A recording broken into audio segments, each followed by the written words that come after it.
Hi, எல்லாருக்கும் வணக்கம். இன்னைக்கு ஆடி மாதம் வெள்ளிக்கிழமையோடு சேர்த்து பிரதோஷமும் வந்திருக்குங்க. இது மாதிரி ஒரு அற்புதமான நாள் மீண்டும் நமக்கு கிடைக்கவே கிடைக்காதுங்க. ஏன்னா பொதுவாகவே பிரதோஷம் வெள்ளிக்கிழமையில வந்தால் சுக்கிரவார பிரதோஷம் அப்படின்னு சொல்லுவாங்க. அதுவும் இந்த ஆடி மாதத்தில் முதல் வெள்ளிக்கிழமையில பிரதோஷத்தோடு வந்திருக்கிறது ரொம்ப ரொம்ப ஒரு விசேஷமான நாள்ங்க. வராகி அன்னை, மகாலட்சுமி தாயார், பெருமாள், சிவபெருமான் இப்படி எல்லா தெய்வங்களையும் ஒன்று சேர்ந்து வழிபட வேண்டிய ஒரு நாள் அப்படின்னு பார்த்தா அது இன்னைக்கு ஆடி மாசத்துல வந்திருக்கிற முதல் வெள்ளிக்கிழமையில சொல்லலாங்க. ஸ்படிகலிங்கத்துக்கும் நந்திக்கும் அழகா அபிஷேகம்லாம் பண்ணி ரொம்ப அழகா அலங்காரம் பண்ணி நெய்வேத்தியமா வெண்பொங்கலும் ஏலக்காய் கல்கண்டு நிறைய சேர்த்த பாலும் வச்சிருக்கிறேன். முப்பெரும் தெய்வங்களை வீட்டுக்கு அழைப்பதற்கான தீபம் ஏற்றி வச்சிருக்கிறேன்.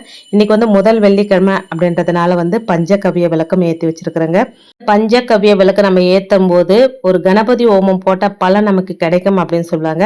அதனால மாசத்துக்கு ஒரு தரமாவது பஞ்சகவிய விளக்கு ஏத்துறது ரொம்ப ரொம்ப நல்லதுங்க.